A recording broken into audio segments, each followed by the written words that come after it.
since there's this kind of anguish or angst or whatever about the possibility of knowing truth, even among Christians who hold on to truth in some sense, but with maybe a high degree of uncertainty and therefore the angst, um, you talk in your book some of the reasons we can believe or be confident that truth can be known. Can you offer some of those thoughts here? What are some of the tools that help us out? And then we're going to get into some of the stories that you talk about of the way people influenced who are followers of Christ and believers pursued truth and have a dramatic influence on the world. How do we know truth? Well, there are a lot of good books that talk about this, so I just tried to summarize. I didn't want this to be the main focus of the book.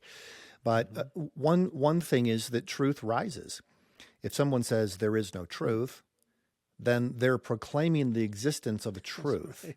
It's not even possible to say truth is not knowable without proclaiming that there is a truth that you can know. That's right. And so it could just be a trick of language, but it does seem that truth rises whenever we try to even deny its existence. The second thing is there's a knowable relationship between words and the things and ideas to which they refer. If I talk about a chair, the word chair is not the same thing as a chair. But we can reliably use those words because the things and ideas to which we refer have essences that project themselves back to us. So we can, if somebody says there's no such thing as truth, and people who proclaim truth always do things that are unjust. Well, wait a second. What is justice? If there's no such thing as truth, there's no such thing as justice. Justice is just another word. But if words can reliably and knowably refer to things, then we can have a conversation. If someone says, I disagree with you, then they're actually saying that they believe there is some kind of a truth that is knowable, right? Otherwise, they wouldn't even bother to say because words have no meaning.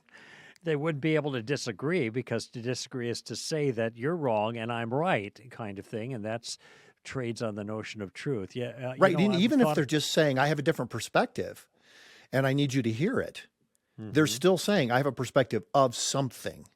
Yeah, that's right. So ideas and things and the relationship of words, that's knowable. A third thing is the relationship between facts and opinions.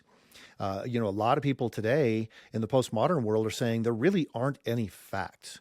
It's all opinion. It's all perception. Even the facts of the physical world, time, space, distance, and so forth, are all relative to our own perceptions. But we know this isn't actually the case. If I were to say, hey, did you know that water boils at 212 degrees Fahrenheit at sea level? You might say, well, it depends on atmospheric conditions. But you wouldn't say, well, that's your opinion. Right? Or it's same with historical facts. When I say Martin Luther King was shot on April 4th, 1968, it wouldn't be appropriate for someone to say, well, maybe in your culture that's true, but not in mine.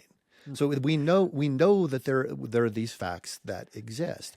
Well, then what about moral facts? And that's where people start to say, okay, well, there are no moral facts, just opinions. But we know the difference between caring for an animal and torturing an animal. And we know that it's not just a word choice, that there is an actual difference between those things. Most people know that.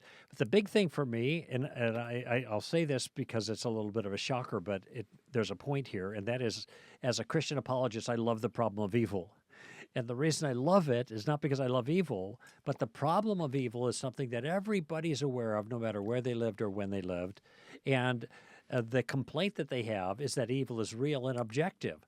So if morals are just like you described, many people will say, just relative to one's own experience, there can't be a problem of evil. There can only be some things people like and other people don't like, and that's all you can say about it. So what occurred to me also in a very simple way is this: you can actually test the world to find out whether your views are true. You got on board here because you got an email that had a link, a Zoom link that you could click. So there was an implicit claim there. You push this button and click it, you'll see Kokel's face here before too long, and we'll have a chat. And when you pushed it, there I was, which means that your belief about the link was actually true. It was accurate. And these are the kind of things we do all the time, and we don't even think about it. In fact, if we could know what was true, we'd be dead in a day, because our life depends on getting certain things accurately in the world.